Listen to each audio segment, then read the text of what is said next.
Students, आज की class में हम लोग सीखने वाले हैं जैसे कि अगर हमारे पास कोई भी रैखिक समीकरण है, उस रैखिक समीकरण को हल करने की जो बीजगणितीय विधि है, हम लोग उस बीजगणितीय विधि के बारे में सीखने वाले हैं। बीजगणितीय विधि में सबसे पहले हमारी जो विधि है वो है प्रतिस्थापन विधि। कौन सी विधि है? प्रतिस्थापन विधि है।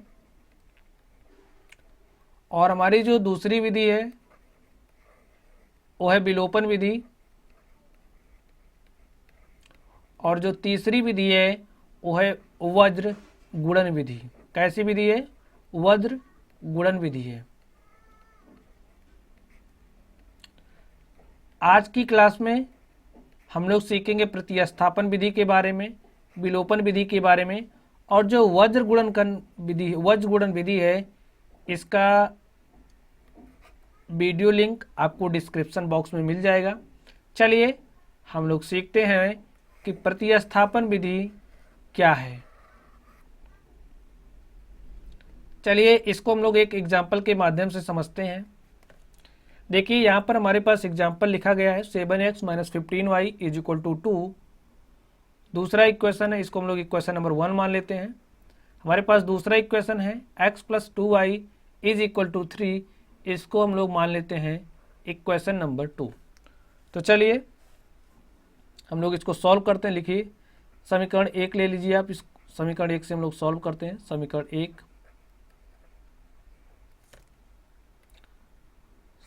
1 से 7x - 15y = 2 है। और यहाँ से हमारे पास 7x क्या हो जाएगा? हम लोग यहाँ से x की वैल्यू निकालेंगे। 7x = हो जाएगा 2 - 15y है, इधर जाएगा प्लस हो जाएगा, तो राइट कर दीजिए प्लस 15y। तो x = क्या हो जाएगा? x = हो जाएगा 2 + 15y अपॉन में 7। x = हमारे पास आ चुका है कितना? 2 + 15y अपॉन में 7। तो इसको हम लोग इक्वेशन नंबर 3 मान लेते हैं।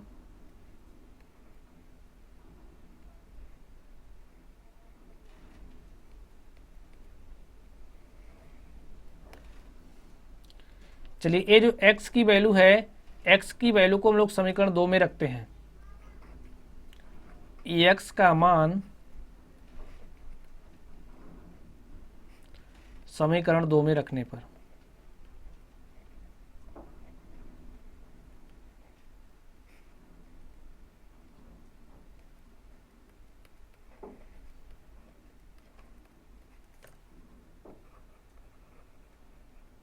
समीकरण 2 में रख दीजिए।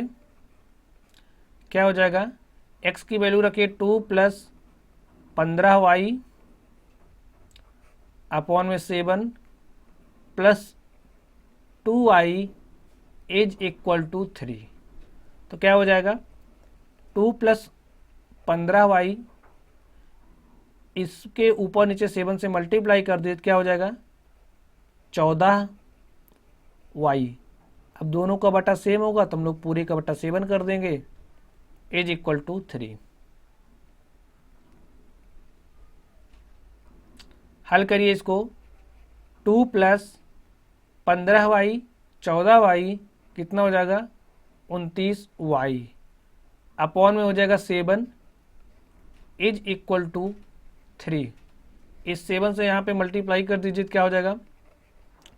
2 + 29y = 3 इंटू में 7। तो 3 को 7 से मल्टीप्लाई कर दीजिए, हो जाएगा 21। और यहाँ पे है क्या? 2 + 29y है, इस 2 को इधर भेज दीजिए, +2 है तो -2 हो जाएगा। और 21 में से 2 घटा दीजिए, क्या आ जाएगा? 19। 29y = क्या आ चुका है? 19। और y = क्या हो जाएगा? 19/29। इस तरीके से हमने y की वैल्यू निकाल ली। अब ये जो y है, इस y का मान हम लोग समीकरण नंबर 3 में रख देंगे तो हमें x की वैल्यू यहाँ से पता चल जाएगी। तो लिख दीजिए y का मान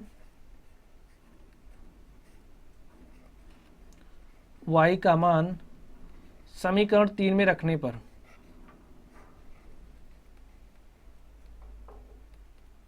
समीकरण 3 में रखने पर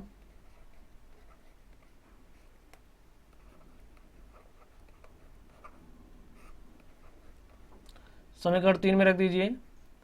तो x इक्वल टू क्या है 2 प्लस 15, y का वैल्यू कितना आया है 19 बटे में 29, 19 अपॉन 29 अपॉन में 7। हमने यहाँ 15 y का वैल्यू यहाँ पे रख दिया है, इसको सॉल्व कर लीजिए। 2 प्लस 15 को 19 से मल्टीप्लाई कर दीजिए, तो 19 पचे 95 के 5 हासिल 9 और 19 के 19 और 19 9 क्या हो जाएगा 28 और बटे में क्या हो जाएगा 29 अपॉन में 7। सॉल्व करिए इसको। 29 दूनी 58 प्लस में क्या है 285 अपॉन में 29 और पूरे का बटा कितना है 7। इज इक्वल टू, इसमें इसको ऐड कर दीजिए। 8 5 13 के 3 हासिल 1 और 1 8 9 5 14, 14 के 4 हासिल 1 और 2 में 1 जोड़ दीजिए, कितना हो जाएगा 3। 29 नीचे आ जाएगा, 29 इंटू में 7 और ये तो 29 से कटने वाला नहीं, 7 से काट दीजिए। 7 1 के 7, 7 चौक 28, 6 34 63 और 7 9 63, तो ये पूरा कैंसिल हो गया। आग कितना गया 49 अपॉन में 29। तो हमारे पास y इज इक्वल टू क्या आ चुका है y x is equal to, ठीक है, यहाँ पे क्या है यहाँ पे x है, तो x इज इक्वल टू क्या आ चुका है 49 अपॉन में 29। तो स्टूडेंट्स इस तरीके से हमने x की वैल्यू निकाली और y की वैल्यू निकाली। तो प्रतिस्थापन विधि का प्रयोग हम लोग इसी तरीके से करते हैं। आप लोग इस तरीके से प्रतिस्थापन विधि का यूज़ करिएगा और इस तरीके से आप लोग इसको सॉल्व करिएगा। चलिए अब हम लोग सीखते हैं कि विलोपन विधि क्या होती है।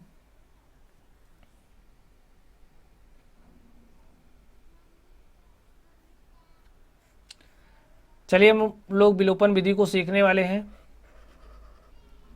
हमारे पास एग्जाम्पल दिया है x plus y is equal to 5 और क्या है 2x minus 3y is equal to 4 और सेकेंड एग्जाम्पल है 3x plus 4y is equal to 10 and 2x minus 2y is equal to 2। तो चलिए हम लोग इसको सॉल्व करते हैं। फर्स्ट का सॉल्यूशन क्या हो जाएगा, सबसे पहले आप लोग समीकरण को लिख दीजिए। x plus y is equal to 5, इसको इक्वेशन नंबर 1 मान लीजिए और दूसरा क्या है 2x minus 3y is equal to 4 है और इसको इक्वेशन नंबर 2 मान लीजिए। इसमें हम लोग एक वेरिएबल को क्या कर देंगे समाप्त करेंगे, विलोपित कर देंगे। एक वेरिएबल को हम लोग समाप्त करेंगे। तो इसमें से एक वेरिएबल को समाप्त करने के लिए हम लोग क्या करेंगे, देखिए आप लोग इस समीकरण को देखिए। यहाँ पे x है, यहाँ पे 2x है, यहाँ पे y है, यहाँ पे 3y है। अगर हम दिमाग लगा करके सोचिए, अगर हम इस समीकरण 1 को 2 से मल्टीप्लाई कर दें तो यहाँ पे भी 2x है, यहाँ पे भी 2x हो जाएगा और अगर हम इनको घटा देंगे तो हमारा देखिए ये वाला वेरिएबल समाप्त हो जाएगा ना, समाप्त हो जाएगा। चलिए हम लोग ऐसा करके देखते हैं। तो लिखिए इस समीकरण 1 को 2 से मल्टीप्लाई करने पर समीकरण 1 को 2 से गुणा करने पर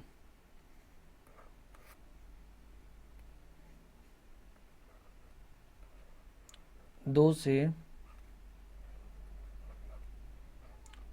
गुणा करने पर, तो गुणा कर लीजिए 2 से, क्या हो जाएगा 2x प्लस में 2y इज इक्वल टू 10 हो गया। अब ए वाला जो समीकरण है 2, चलिए इसको समीकरण 3 मान लेते हैं, ठीक है।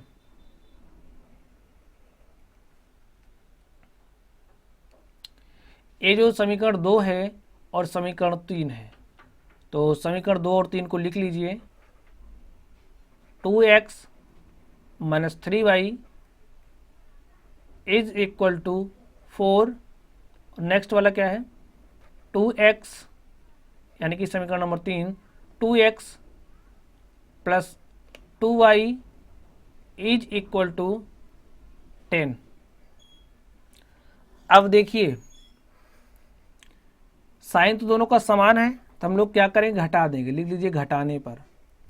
घटाने पर ही हमारा वेरिएबल समाप्त होगा, x समाप्त होगा, तो लिख दीजिए घटाने पर।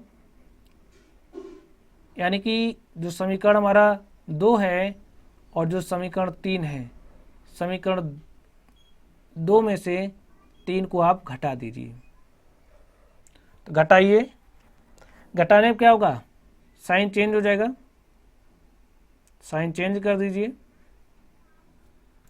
ये -2x हो गया, -2y हो गया, -10 हो गया। तो देखिए 2x plus 2x minus 2x क्या हो जाएगा 0 हो जाएगा, कैंसिल हो गया। -3y और -2y क्या हो जाएगा -5y। फिर +4 और -10, ऐसे लिख लो +4, ये है -10, ठीक है। क्या आ जाएगा 10 में से 4 गया 6, और माइनस वाला साइन बढ़ा तो माइनस वाला लगा दीजिए, तो -6 हो जाएगा। तो यहाँ पे राइट कर लीजिए -6। देखिए ए वाला माइनस इस वाले माइनस से कट जाएगा, तो यहाँ से y इक्वल टू क्या आ गया 6/5। और ये जो y की वैल्यू आई है, या तो आप लोग समीकरण नंबर 1 में रख दीजिए या तो 2 में रख दीजिए, और उसके बाद हमें x की वैल्यू प्राप्त हो जाएगी। चलिए हम लोग x में देख करके चेक करते रखते हैं। तो लिखिए y का मान 1 या 2 में से किसी में भी आप रख सकते हो। y का मान समीकरण 1 में रखने पर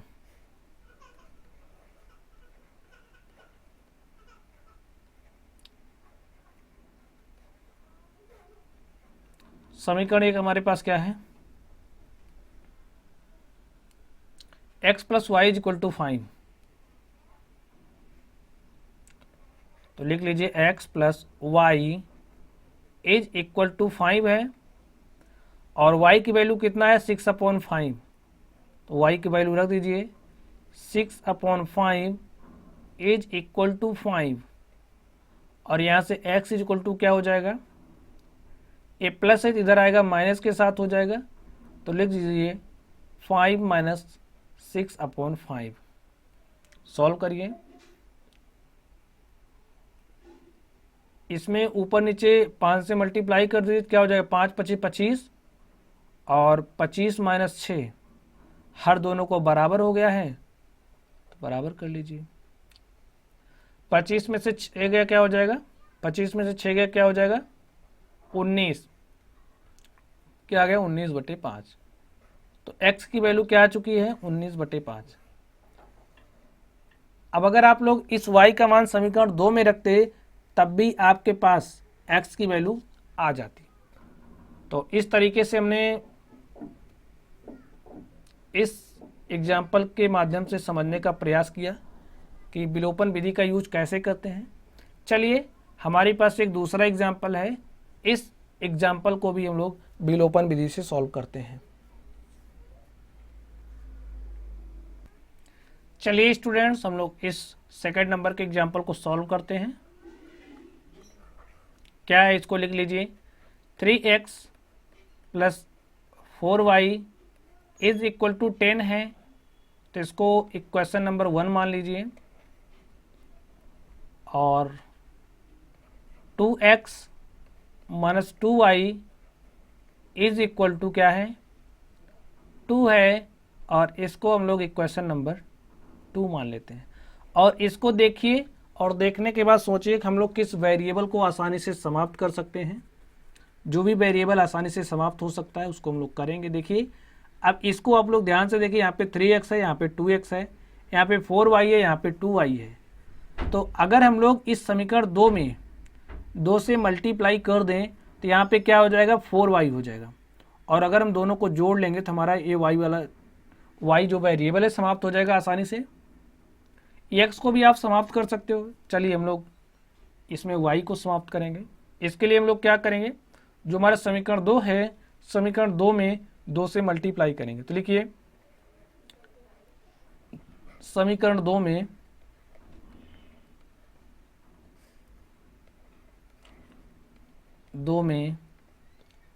2 से मल्टीप्लाई करने पर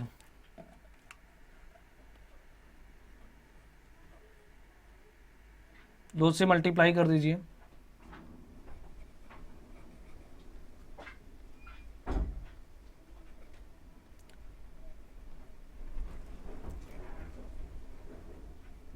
दो से मल्टीप्लाई कर दीजिए तो क्या हो जाएगा, 2 दूनी 4x हो जाएगा, माइनस 2 दूनी 4y हो जाएगा, और इज इक्वल टू क्या हो जाएगा, 2 से मल्टीप्लाई करिएगा 4 हो जाएगा। ठीक है, तो इसको आप लोग समीकरण नंबर 3 मान लीजिए। इक्वेशन 1 और 3 को क्या करिए, जोड़ लीजिए। तो लिखिए समीकरण 1 और 3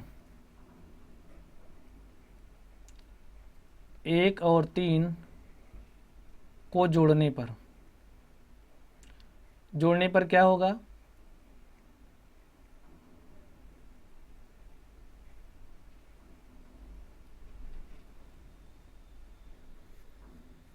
तो समीकरण 1 को लिखिए 3x plus 4y is equal to 10, और 3 नंबर क्या है, 4x minus 4y is equal to 4। तो इसको हम लोग जोड़ रहे हैं, जोड़ दीजिए। देखिए 4y से 4y कैंसिल हो जाएगा, और 3x प्लस 4x क्या हो जाएगा, 7x हो जाएगा। यहाँ पे 10 4 क्या हो जाएगा, 14, और x इज इक्वल टू क्या हो जाएगा, 14 बटे में 7, और 7 1 के 7, 7 दूनी 14, तो x इज इक्वल टू क्या आ चुका है हमारे पास, 2 आ चुका है। और ये जो x बराबर 2 आया है, इसका मान आप लोग समीकरण 1 में रख दीजिए या फिर 2 में रख दीजिए, किसी में भी रख दीजिए। चलिए हम लोग समीकरण 2 में रखते हैं। x का मान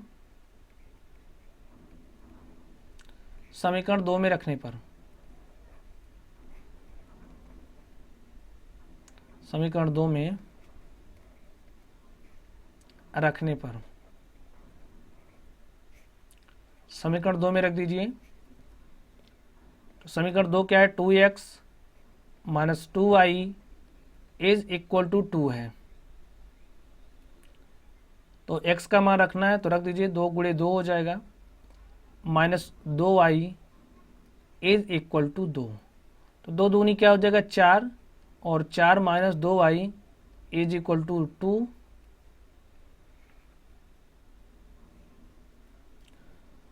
और यहाँ से क्या हो जाएगा, 4, इस 2 को इधर लेकर के आइए, क्या हो जाएगा, माइनस 2, और इस माइनस 2y को उधर लेकर के जाइए, क्या हो जाएगा, प्लस 2y।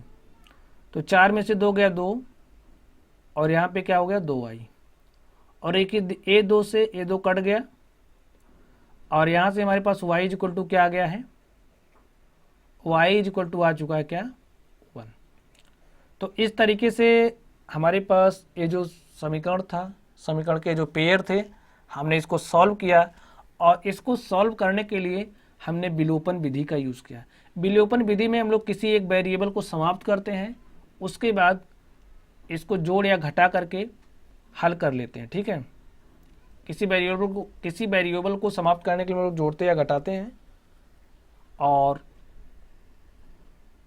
इसको हम लोग इस तरीके से हल करते हैं। चलिए स्टूडेंट्स, आप लोग पढ़ते रहिए, और हाँ, जो वज्र गुणनखंड विधि है इसका वीडियो आप लोगों को डिस्क्रिप्शन बॉक्स में मिल जाएगा। तो चलिए स्टूडेंट्स, आप लोग पढ़ते रहिए। Thank you.